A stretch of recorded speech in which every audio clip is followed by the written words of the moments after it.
உன் கோயிலின் குங்குமத்திலே தாயே ஒரு சித்தி இருக்கு.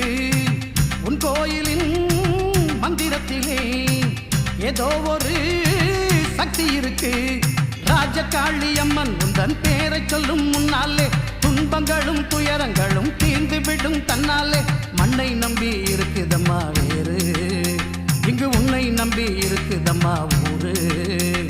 நடந்து வராரு சண்டிகர் ஐயா வராரு, நடந்து வராரு சண்டிகர் ஐயா வராரு.